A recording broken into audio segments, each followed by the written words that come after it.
looking everywhere, that's how the story goes.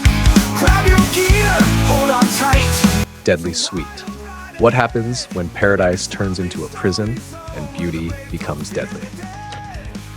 Welcome to the Elysian Pearl, a 7-star luxury hotel in Dubai, a playground for the rich, the famous, and the beautiful.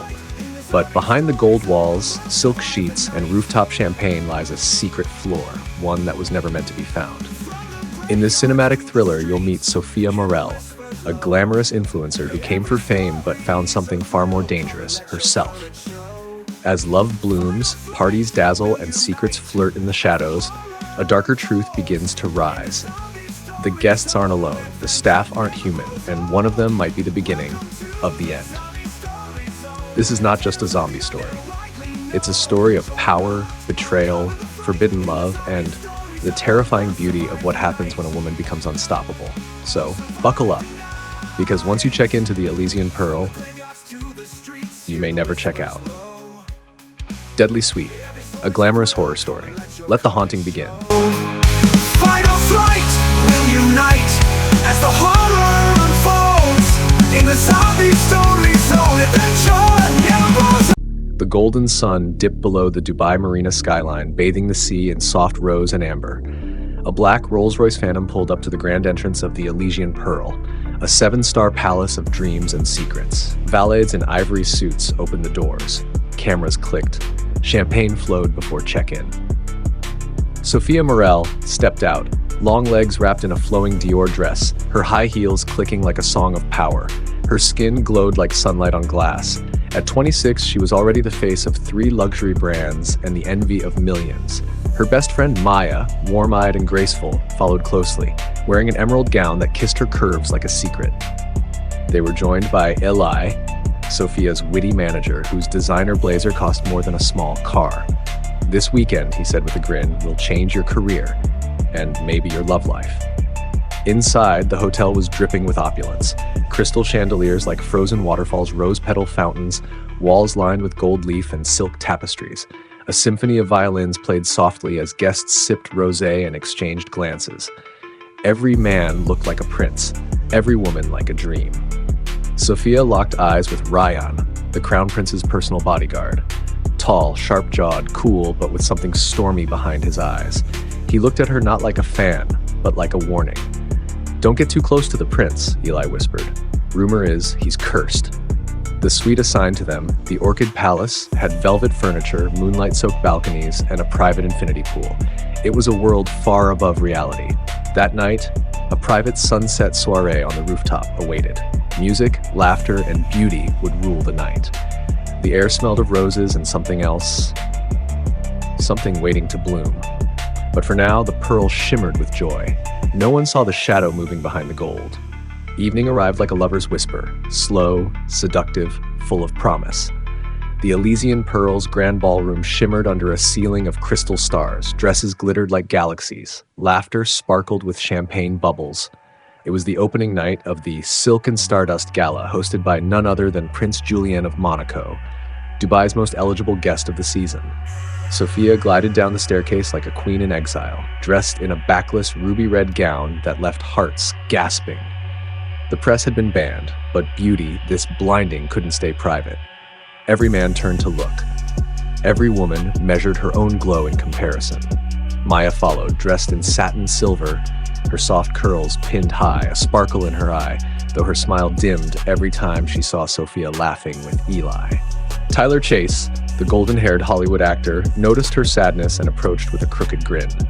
"You look like you're saving the night," he said. "Can I help you break it instead?" Meanwhile, Zara Amin, Dubai's sharpest fashion icon, circled the ballroom like a panther in heels, collecting admirers and scandal in equal measure. She set her sights on Dmitry Volkov, a billionaire with glacier blue eyes and a ring that never left his hand. Across the room, Kaito Renji, quiet but magnetic, leaned by the bar, observing everyone, especially Dr. Amara, who seemed too poised to be just a guest. Sophia and Ryan met again, accidentally, or maybe not, near the balcony lined with white orchids. For a moment, the noise faded.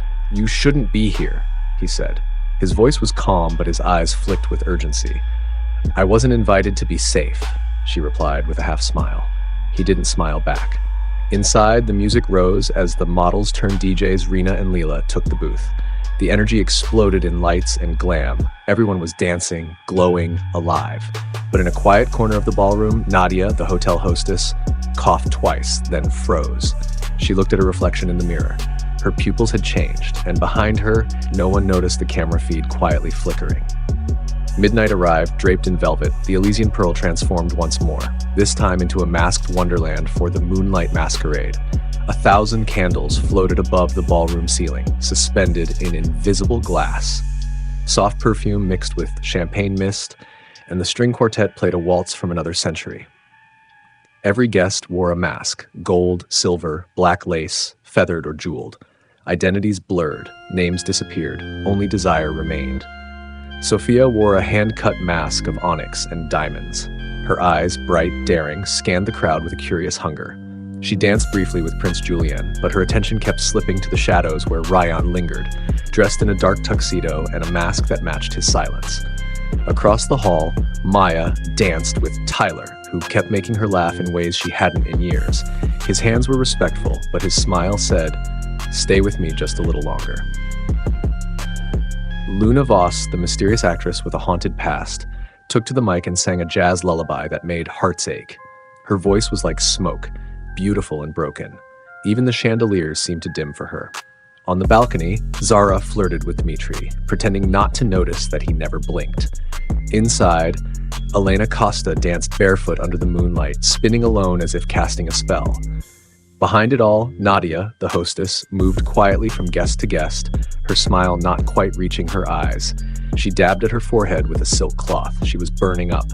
She looked in the mirror again, but something was wrong. Her reflection didn't blink when she did. Just past 1 a.m., a loud sound echoed from the 13th floor, an unlisted floor guests weren't supposed to know about. The chandelier trembled, but the music never stopped. Staff rushed to investigate, but behind their masks, no one noticed. Not yet. They danced on, drank deeper, laughed louder, and the pearl kept shining, hiding its cracks in silk and gold. By 3 a.m., the Elysian Pearl had settled into a golden hush. The ballroom was quieter now, lit only by candles and half-finished champagne flutes. The music slowed. A few lovers slipped into shadowed corners. The party wasn't over. It had simply moved behind closed doors. Sophia, barefoot now, returned to the orchid suite, her red gown trailing across the marble like blood made of silk. Maya followed, holding her heels and still glowing from the dance. Eli was already there, pouring whiskey into tall crystal glasses. "Cheers to being the most photographed woman in Dubai tonight," Eli said, raising his glass. Sophia smirked, but her eyes drifted toward the floor-to-ceiling windows. Outside, the city glittered, but something in the air felt still, too still. "Did you hear that thud earlier?" Maya asked softly, curling up on the velvet chaise. "Probably someone passed out," Eli shrugged, "or dropped a diamond earring." But Sophia wasn't convinced. She remembered Ryan's warning, "You shouldn't be here." Something about the way he said it, it wasn't about the party. She stepped into the bathroom. The mirrors were foggy from the steam of a drawn bath. As she wiped one clear, her eyes landed on something etched faintly on the glass. 13 is real. Chills ran down her spine. In the hallway, Luna Voss stood outside her suite, looking pale. Her hand trembled as she lit a cigarette with shaking fingers. "There's a room on the floor that doesn't exist," she whispered when Sophia passed. "I saw them take someone there." Sophia blinked. "Who?" "Staff? Maybe a guest? I don't know, but they weren't normal." The air conditioning buzzed, the walls felt too quiet, and in the elevator across the hall, the panel flickered, just for a second, showing a floor that didn't exist on any map. 13 vanished. Then it vanished. Downstairs, the night shift concierge tapped away nervously at his tablet. The hotel's internal cameras were glitching. Room 712, room 908, room 1313, and room 1703, where a butler hadn't responded in over 6 hours.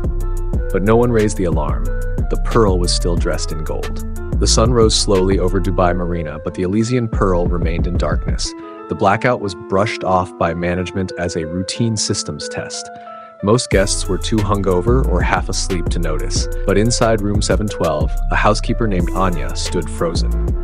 Her hands trembled as she pressed the emergency call button over and over again. No response. In front of her, room 7103's door was ajar. Blood smeared the handle. Inside, silence. Downstairs, in the breakfast lounge, Sophia stirred her coffee absent-mindedly, eyes locked on a staff member walking past. His gait was off, too stiff, his face expressionless. Maya followed her gaze. "Something's wrong with the staff today," she whispered. "They're not talking. Maybe they're just tired of pouring drinks for billionaires," Eli joked, though his voice lacked confidence. The group had been invited to a private brunch with the prince, held in a hidden courtyard lined with roses and gold sculptures. Ryan waited by the door, his posture tense, sunglasses hiding his eyes. As Sophia approached, he gently pulled her aside. "This isn't just another party," he said quietly. "You need to leave. Now." She frowned. "Why? What's happening?" "There's something on the 13th floor, something we were told never to speak of, and now it's spreading." Sophia didn't get the chance to ask more. A loud crash echoed down the hallway. Guests turned. A waitress had collapsed, face pale, eyes glassy, limbs twitching. Her mouth opened, letting out a low, guttural growl that didn't sound human. Screams. Zara dropped her glass. Elena fainted. Maya grabbed Sophia's arm. Ryan reached for his hidden pistol. Then suddenly, as quickly as it started, silence returned. The staff dragged the woman away, smiling politely as if nothing had happened. The prince stood and clapped his hands, laughing nervously. "Just someone overworked. Please, continue your brunch." But no one ate. Somewhere deep in the hotel, the power surged. Lights flickered, and for a brief second, all the room numbers on the guest room monitors flashed 13. At 6:12 a.m., a high-pitched alarm shattered the calm. It wasn't loud, but sharp enough to wake every guest with a chill. System protocol engaged. Facility lockdown in progress. The voice echoed through the halls of the Elysian Pearl, smooth, robotic, and almost too polite. Doors sealed. Elevators halted mid-floor. The electronic keycards died in every suite. Sophia sat up in bed, heart pounding. From the balcony of the Orchid Suite, she watched as hotel staff, usually graceful and smiling, now moved like puppets, escorting guests back to their rooms with strange insistence. "What is happening?" Maya asked, wrapping a robe around her shoulders. "I don't know," Sophia said, "but Ryan was right. Something's very wrong." Downstairs in the main lobby, confusion bloomed like a virus. Influencers demanded to speak to the manager. Businessmen shouted into phones that had no signal. And somewhere near the cafe, a loud crash rang out. Tyler Chase had just returned, his hands bloodied, shirt ripped open. "I went to get coffee," he gasped. "Kitchen's empty. There's blood on the walls. Something attacked me. I didn't see it." Ryan appeared from the shadows, pistol tucked under his coat. "They're not human anymore," he said. "Some of the staff, maybe even some guests, have turned." "The 13th floor," Sophia whispered. He nodded. "Whatever was hidden there, it's loose now." Dmitry Volkov attempted to bribe his way out. Kaito tried to reboot the elevator system, but hit a firewall. Meanwhile, Luna sat quietly, watching everything with eerie calm. Then came the screams, from the spa level. Rena and Lila had gone there an hour earlier for a private soak. Only Lila returned, barefoot, soaking wet, her eyes wide with terror. They grabbed her, she was biting. "She bit me." Her voice cracked. Sophia looked at Maya. "It's starting," she whispered. And just like that, the glamorous dream of the Elysian Pearl began to melt away, revealing the nightmare underneath. No one could leave. No one was safe. And no one knew who was still human.